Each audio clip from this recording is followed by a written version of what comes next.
Some stories are hard to believe. Mary Deasui's is one of them. She entered reality TV as a woman in love, but viewers sensed something off. Her affection for Brandon was too intense.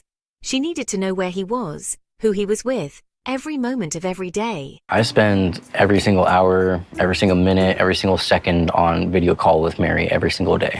This wasn't just concern, it was obsession. Mary's world revolved around Brandon, and she expected his to revolve around her. Any friend was a threat, any privacy, a betrayal. The relationship became a slow-motion collapse, built on fear and surveillance, not love. Our nightmare begins back in 2021, and initially it seemed like a sweet love story. Mary meets Brandon Deasui on a dating app. Both of them are coming out of relationships where they'd been cheated on and betrayed. They're looking for loyalty, for someone who would never hurt them the way they'd been hurt before. Brandon was completely smitten. He said, "When I looked at Mary's pictures, I thought she was out of my league, but then we started talking for like 5 days straight, no sleep at all, just staying up all night just to talk to each other." Oh, sweet, right? Wrong. I looked at Mary's pictures, I thought she was out of my league.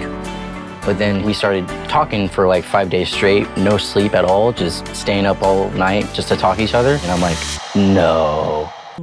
Because what seemed like two wounded souls finding comfort in each other quickly turned into something absolutely sinister.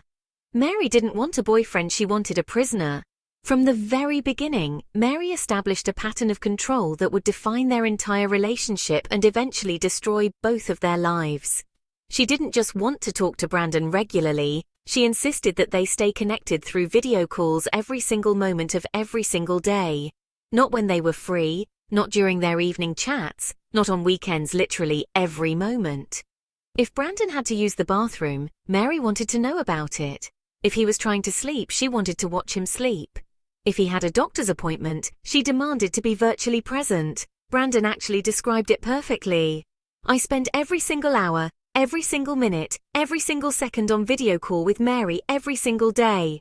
Every second, y'all. This wasn't love, this was surveillance. This was digital stalking with the victim's consent. And Mary, she was just getting warmed up. Now let me paint you a picture of what should have been Brandon's biggest red flag, the dentist appointment that exposed Mary's true psychotic nature.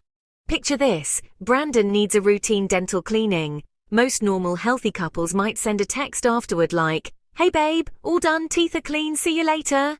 Maybe a quick phone call to check in. You know, normal human behavior.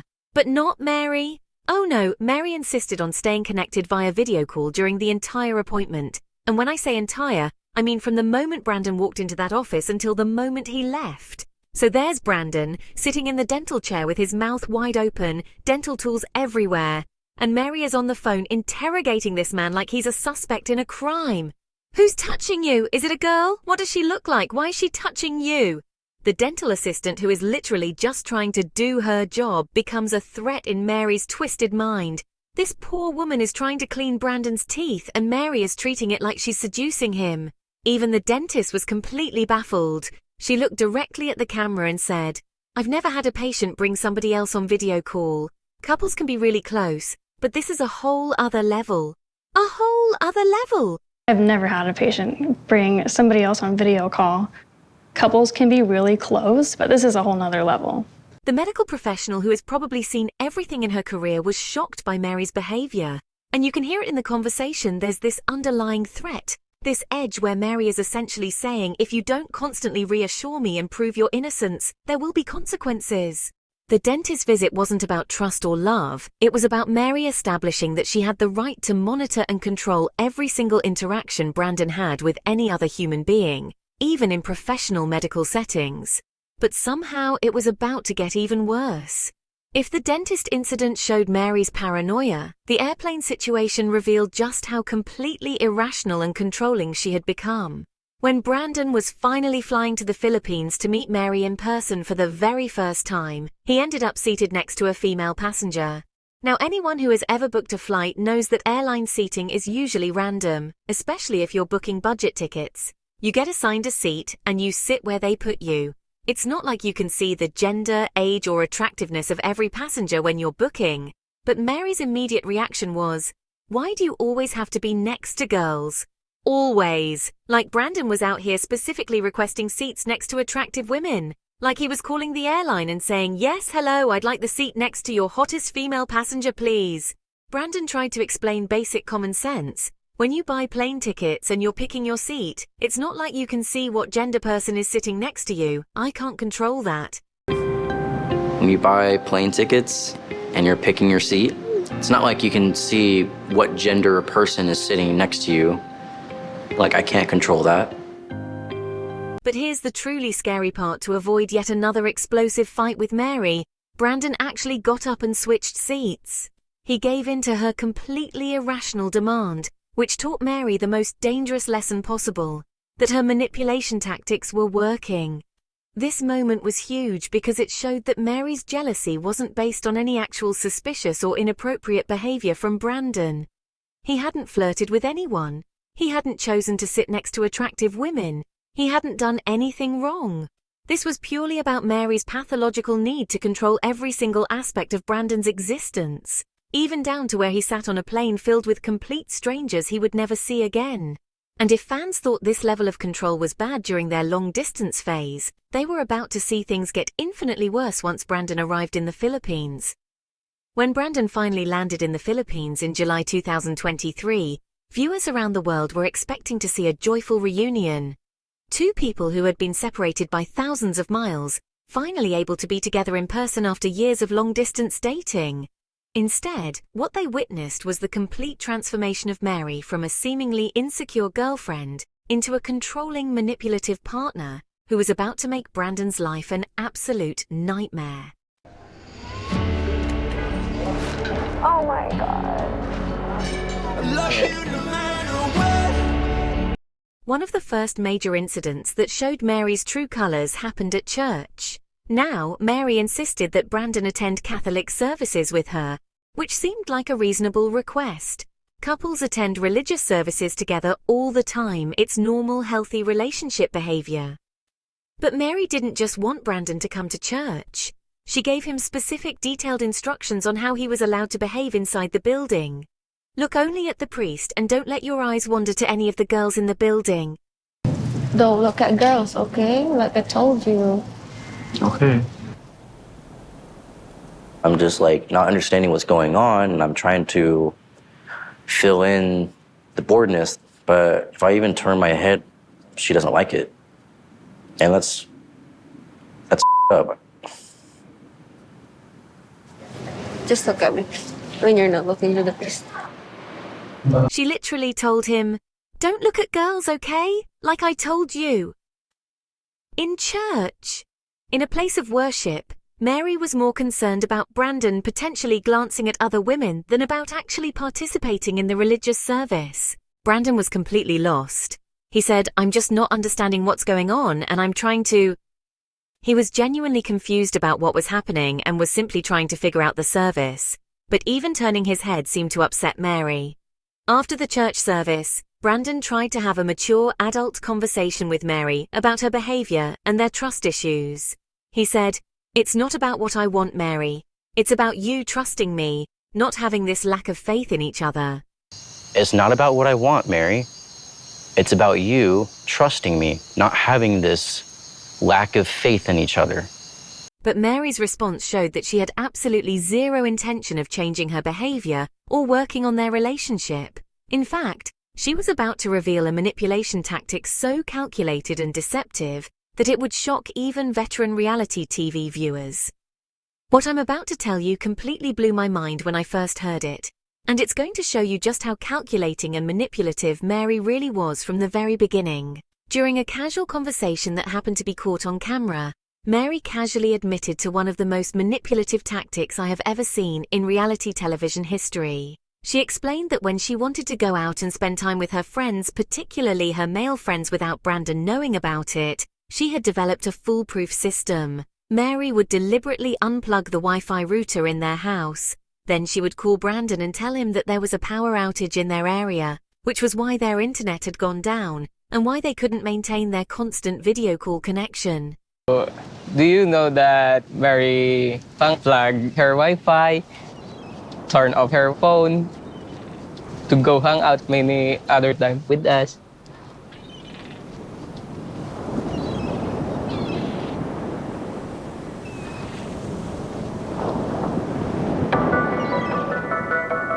I don't know what to say because Brandon doesn't know that I sometimes unplug the Wi-Fi so I can hang out with my friends without Brandon knowing. I just tell Brandon that we have a power outage.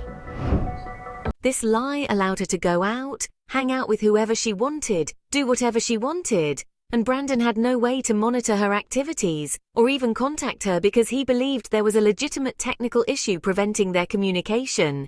The audacity, the absolute unbelievable audacity of this woman. Mary demanded complete and total transparency from Brandon.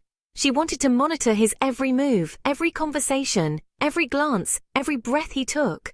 But she felt perfectly entitled to lie and deceive him whenever it was convenient for her. When Brandon discovered this deception, his reaction was absolutely heartbreaking. He said, "I don't want to make a scene in front of her friends, but coming from someone who has trust issues, I really didn't think that she would be the kind of person to lie about this." I don't want to make a scene in front of her friends, but coming from someone who has trust issues, I really didn't think that she would be the kind of person to lie about this. That hurts. You can hear the genuine hurt and betrayal in his voice. This man had opened his heart to someone he thought he could trust, someone who claimed to understand trust issues because she had them too. And Mary, when confronted with her deception, she just laughed. She was genuinely proud of her ability to deceive and manipulate Brandon. She showed no remorse, no shame, no understanding of how hurtful her actions were. This incident exposed the massive double standard that was the foundation of their entire relationship. Mary could lie, cheat, deceive, and manipulate, but Brandon had to be completely honest, transparent, and available 24/7. Mary's controlling behavior wasn't just limited to monitoring Brandon's interactions with women or deceiving him about her own activities. What she did next was truly sinister and showed that she understood exactly how emotional abuse works. Mary began systematically isolating Brandon from his family and friends back in Oregon. This wasn't accidental or coincidental. It was a calculated strategy to ensure that Brandon had no support system outside of her, no one to turn to for advice or help. This is a classic tactic used by abusers. Isolate the victim from their support network so they become completely dependent on their abuser for emotional support, validation, and even basic human contact. Mary forbade Brandon from visiting his own mother's house. Why? Because his mother, Angela, had female roommates. It didn't matter that these were his mother's longtime friends. It didn't matter that these visits were completely innocent family time. It didn't matter that Brandon had grown up knowing these women. Angela Stiggins, Brandon's mother, could see exactly what was happening to her son. She explained the impossible situation Mary had created. She told her son that he could not see me because I lived in a house full of females, and he could not spend time with his siblings because they were female and might have female friends visiting. Think about this for a second. Mary was preventing Brandon from seeing his own mother and his own siblings because they might be in the presence of other women. She was cutting him off from the people who had loved and supported him his entire life. Angela's words were incredibly prophetic. She told Brandon, "In the 2 years that you guys have been together, it hasn't grown into anything beautiful." In the 2 years that you guys have been together, it hasn't grown into anything beautiful. That's what you think.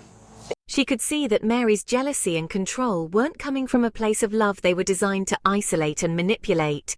Angela understood that Mary's ultimate goal was to make Brandon completely dependent on her. If he couldn't see his family, if he couldn't have friends, if he couldn't go anywhere or do anything without Mary's permission, then he would have no choice but to stay with her no matter how badly she treated him. This isolation tactic is textbook emotional abuse, and Mary was executing it perfectly. But she wasn't done destroying Brandon's life yet. In September 2023, just as their relationship was reaching its most toxic and unstable point, with constant fighting, trust issues, and Brandon looking increasingly miserable, Mary dropped a bombshell that would change everything. Mary announced that she was pregnant with Brandon's child. Now, on the surface, this should have been a moment of joy and celebration for a couple planning to get married and build a life together. But Brandon's reaction told a completely different story. You could see in his face that he was overwhelmed, confused, and honestly not ready for this massive responsibility. He said, "I don't know how I'm feeling, I just can't believe you're pregnant." When Mary asked if he was happy, Brandon's response was telling, "I am happy. It's just, let me process this." Oh, how are you feeling? I don't know how I'm feeling. I just can't believe you're pregnant.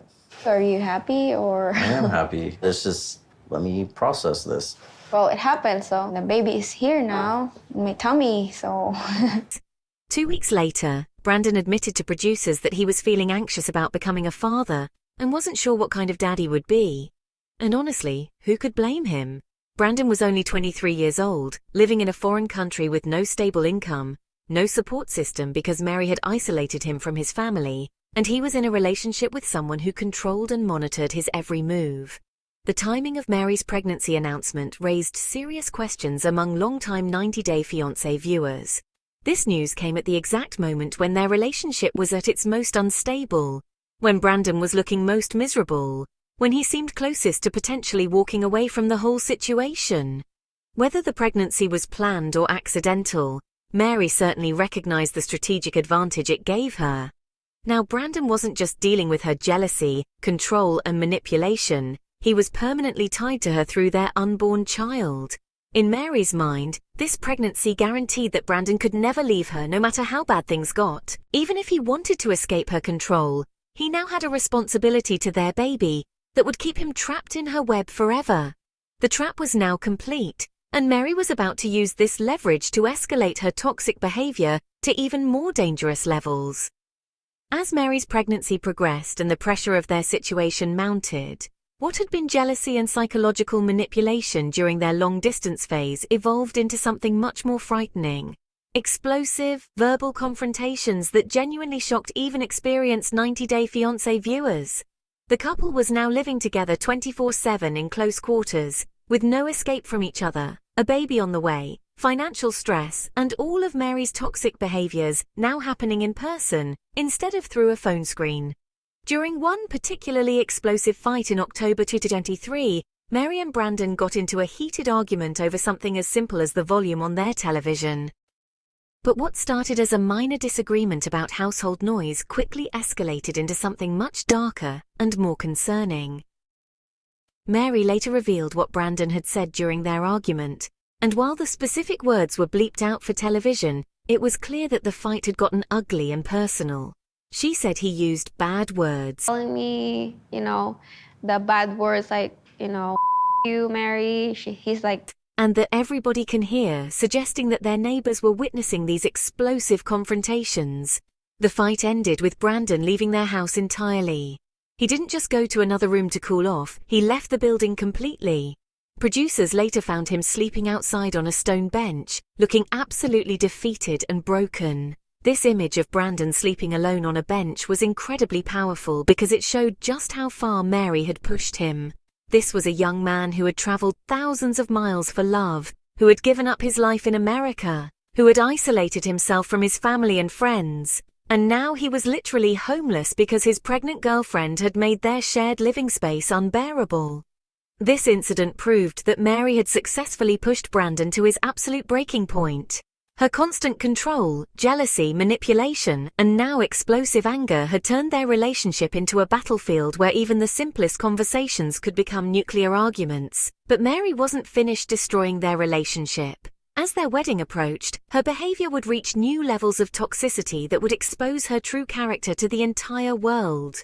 Despite all their problems, all the fights, all the red flags, all the toxic behavior that viewers had witnessed for months, Brandon and Mary decided to go ahead with their wedding in April 2024. But even what should have been the happiest, most romantic day of their entire relationship was completely tainted by Mary's continued manipulation, control, and the dysfunctional foundation they had built their relationship on. The proposal itself was incredibly revealing about the state of their relationship. Despite their financial struggles, their constant fighting, and the obvious misery they were both experiencing, Brandon proposed to Mary. But his own words afterward showed how little thought he had put into this life-changing decision. Brandon later admitted to producers, "I'm sorry, this probably wasn't the best of times to bring this up. I didn't really put a lot of thought into this." He didn't put a lot of thought into proposing marriage. This should be one of the most important, well-considered decisions of someone's life. and Brandon admitted he just did it spontaneously without really thinking about whether it was the right choice. Mary's response was equally telling. She said yes to the proposal, but immediately followed it up with, "I'm not ready for marriage." She accepted his proposal while simultaneously admitting she wasn't ready to be a wife. Probably wasn't the best of times to bring this up. I didn't really put a lot of thought into this. It's very awkward, and This moment perfectly captured the complete dysfunction of their relationship. Mary didn't accept the proposal because she was excited to marry Brandon, or because she felt ready to commit to building a healthy life together. She said yes because saying no might hurt his feelings, and because keeping Brandon tied to her was more important than honest communication. The wedding photos that were later shared online showed a couple going through the motions of happiness and celebration. They're smiling, they're dressed up, they're surrounded by family and friends, but fans who had been watching their toxic relationship unfold for months knew the truth. This wasn't a celebration of love, it was the formalization of a deeply unhealthy manipulative relationship that had already caused both of them tremendous pain and suffering. And if fans thought that marriage might somehow magically fix their problems, or that Mary might finally change her behavior, they were about to be proven very, very wrong. After their wedding and the birth of their daughter Midnight, Mary and Brandon found themselves in a situation that many young couples face. They were completely broke. Despite appearing on one of the most popular reality TV shows in America, they weren't making nearly enough money to support their new family. Their attempts at building legitimate businesses were absolute disasters. They opened a small grocery store, which seemed like a reasonable way to generate income in their local community. But within a very short time, they had fallen into serious debt, owing over $4,000 to suppliers and creditors. Neither Mary nor Brandon seemed interested in actually running the business, or putting in the hard work required to make it successful. Instead, they were constantly looking for easier, faster ways to make money that didn't require much effort or business skill. Mary tried reselling phones, which was shown on their reality TV episodes. They started an online business selling Filipino snacks and handmade bracelets, trying to capitalize on their 90-day fiance fame to find customers on social media. But these small ventures weren't bringing in anywhere near the kind of money they needed to support a family with a new baby. The pressure was mounting, bills were piling up, and Mary and Brandon were getting increasingly desperate. It was during this period of financial desperation that they made a decision that horrified many longtime fans. They started exploiting their infant daughter Midnight to make money. They began creating cameo videos featuring their baby, essentially using Midnight as a prop to generate income from fans who wanted personalized messages from the reality TV family. Many viewers were deeply disturbed by the idea of using a helpless infant as a source of income. This baby had no choice in being featured in these videos, no understanding of what was happening, and no ability to consent to being used as a money-making tool. But exploiting their own baby daughter was only the beginning. Mary was about to cross a line so shocking, so completely unforgivable, that it would destroy her reputation forever and show the world exactly what kind of person she really was. What I'm about to tell you represents the absolute lowest point in Mary's entire story, and possibly one of the most disgusting things I have ever covered on this channel.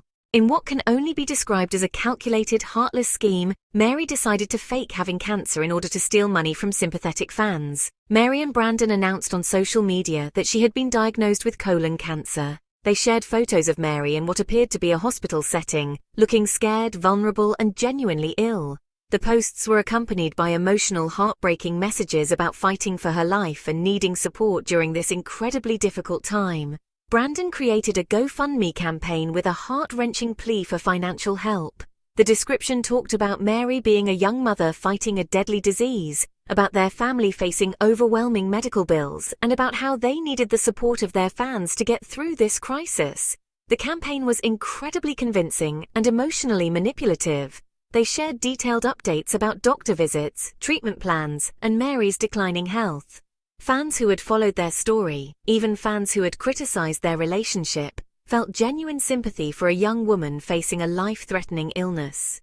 Several kind-hearted fans opened their wallets and donated their hard-earned money to help what they believed was a young mother fighting for her life. People sent encouraging messages, shared their own cancer survival stories, and offered emotional support during what they thought was Mary's darkest hour. But some alert fans began noticing inconsistencies in Mary and Brandon's story. Details didn't add up, timelines seemed confusing, and something felt off about their medical updates. People started asking questions on social media, demanding more specific information about Mary's diagnosis and treatment. As the scrutiny intensified and fans began demanding proof of Mary's medical condition, Mary and Brandon found themselves unable to maintain their elaborate lie. The pressure was mounting, people were asking for hospital records, and their story was falling apart. Finally, Mary was forced to come clean and admit the truth that would destroy her reputation forever. She had not been diagnosed with cancer. There was no colon cancer, no life-threatening illness, no expensive medical treatments. Mary claimed it was all a misunderstanding, that she had experienced an anxiety attack, and when her doctor mentioned a colon issue during her examination, she had somehow assumed it was cancer and decided to share this assumption with thousands of people online. The reality was infinitely less dramatic than Mary's fake cancer storyline. She had hemorrhoids. Hemorrhoids! A common, embarrassing, but completely harmless condition that millions of people deal with every single day, and that can be treated with over-the-counter medication. But instead of dealing with this minor private health issue like a normal person, Mary chose to lie about having a deadly disease in order to manipulate strangers into giving her money. This wasn't a misunderstanding or a mistake, this was fraud. When the truth about Mary's fake cancer diagnosis came out, the reaction from 90 Day Fiancé fans was unlike anything I had ever seen. The backlash was swift, brutal, and absolutely deserved. Fans who had donated money felt betrayed, violated, and furious. These were real people who had sacrificed their own money to help what they thought was a young mother fighting for her life. People who had sent heartfelt messages of encouragement, who had shared their own cancer stories, who had prayed for Mary's recovery, all of them had been manipulated and lied to. The anger wasn't just about the money, though that was certainly part of it.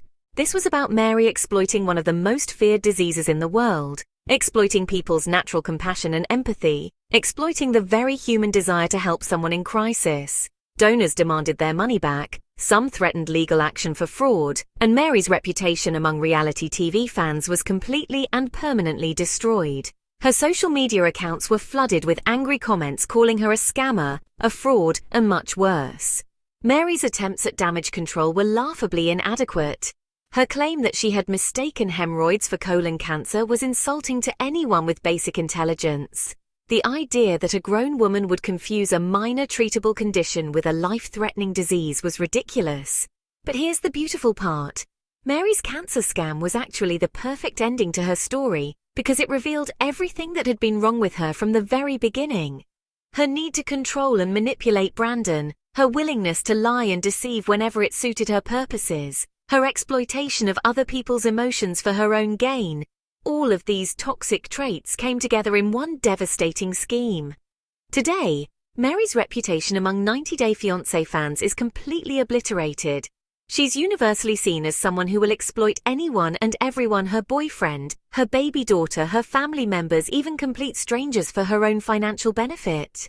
Her transformation from a seemingly insecure girlfriend dealing with trust issues to a calculating, manipulative scammer who would fake cancer for money is now complete. She wanted attention. She wanted control. She wanted easy money, and she was willing to hurt anyone to get all three. But the price she paid for her schemes was everything. Her credibility, her reputation, the respect of everyone who had ever supported her, and any chance of redemption in the public eye. For 90 Day Fiancé fans who had watched Mary's toxic, controlling, manipulative behavior for months, seeing her finally exposed as a complete fraud was incredibly satisfying. It proved that eventually people who hurt and exploit others do face consequences for their actions. Mary's story serves as a perfect case study in how someone's true character always reveals itself over time. You can only maintain a facade for so long before the mask slips and people see who you really are underneath. Looking back at this entire journey, from the surveillance-level monitoring of Brandon's every move to the fake cancer scam, it's clear that Mary never actually loved Brandon. She loved controlling him. She loved the power she had over him. She loved being the center of attention. The silver lining in this horrible story is that Brandon eventually got away from Mary's toxic influence and seems to be building a healthier life for himself. Sometimes the best thing that can happen to someone in an abusive relationship is for their abuser to finally show their true colors so completely that escape becomes the only option. Mary got exactly what she deserved: public humiliation, destroyed credibility, and the knowledge that millions of people around the world now know exactly what kind of person she is. That's not just a downfall, that's karma delivering perfect justice. And that is the complete, shocking, absolutely wild story of Mary Deasui's downfall. What did you think about this insane journey? Were you as disgusted by Mary as I was? Let me know in the comments below, and make sure to subscribe to get more content like this.